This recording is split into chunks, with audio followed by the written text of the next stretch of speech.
उत्तर प्रदेश के मुस्लिम नेता मौलाना अरशद मदनी के बयान पर विवाद छिड़ गया है। दरअसल अरशद मदनी ने संघ प्रमुख मोहन भागवत पर निशाना साधते हुए कहा था कि जब तक जमीयत उलेमाए हिंद जिंदा रहेगी इसका विरोध करती रहेगी। मुसलमान जिंदा है और अपने धर्म पर जिंदा रहेंगे। मुसलमानों को मिटाने वाले खुद मिट गए। अब अरशद मदनी के बयान से सियासी आग भड़क गई है। बीजेपी कह रही है कि मदनी पहले अपने गिरेबान में झांक कर देख ले, उसके बाद कुछ कहे।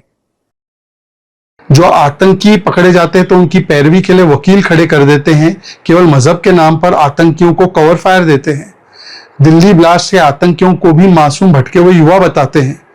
तो ऐसे जो नफरत भरे संगठन हैं वो दूसरों को नफरत की बात करे तो ऐसा लगता है 100 चूहे खाकर कोई कहीं पर चला गया।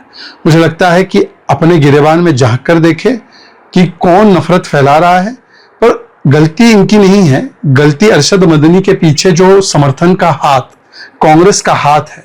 क्योंकि कांग्रेस पार्टी ही जब और उनका इकोसिस्टम ही जब संविधान के ऊपर शरिया को रखता है और संविधान जुबान पर मन में वोट बैंक की दुकान चलाता है तो ऐसे तत्वों को निश्चित बल मिलता है। देखिए, कोई किसी को नहीं मिटाता और मौलाना मदनी जिस बात को कह रहे हैं उन्हें क्या वो इस बात को इनकार करेंगे कि वो भारत की संतान नहीं है?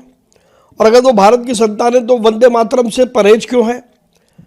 और देश का जो हित सामने आता है तब वो चुप क्यों हो जाते हैं?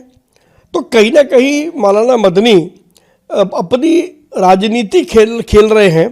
कम से कम देश के साथ इस प्रकार की राजनीति मौलाना मदनी को नहीं खेलनी चाहिए। मौलाना मदनी के इस बयान पर संत समाज भी भड़का नजर आ रहा है। संतों की माने तो अब मदनी को खत्म कर देना चाहिए। भारत सरकार पर ऐसे लोगों के ऊपर कड़ी कार्रवाई करना चाहिए जो अशांति फैलाने का कार्य करते हैं। इनके बयान से यद्यपि कोई प्रभाव पड़ने वाला नहीं है, लेकिन इनका जो बयान आया है सिर्फ और सिर्फ अशांति फैलाने के लिए भारत के अंदर ये बयान आया है। उन्हें हमने सुना है कि उन्होंने ये भी कहा है किस माँ ने दूध पिलाया है किस तरह से कर सकता है।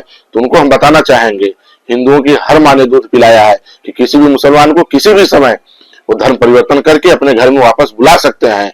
और इनकी माँ ने अगर दूध पिलाया तो रोक करके दिखावे और आ करके दिखावे। तो ये मौलाना मदनी जो है अब इनका कयामत का दिन ही लगता है नजदीक ही आ गया है और इनकी विचारधारा का भी जो है अब दफन होने का वक्त आ गया है। बस देशवासियों को अब समझना होगा कि मानवता को अगर बचाना है तो मानवता विरोधी ये जो दानवी विचारधारा के मदनी जैसे लोग हैं, ये अगर नहीं मरते हैं जल्दी तो इनको दफन किया जाए, मारा जाए और खत्म किया जाए। मदनी ने आरएसएस प्रमुख मोहन भागवत के उस बयान पर तीखी प्रतिक्रिया दी जिसमें उन्होंने कहा था कि अब बड़ी संख्या में हिंदू धर्म में घर वापसी होनी चाहिए। बहरहाल मदनी के बयान को लेकर सियासत गर्म हो चुकी है और उनके बयान पर बीजेपी से लेकर के संत समाज भी भड़का हुआ नजर आ रहा है।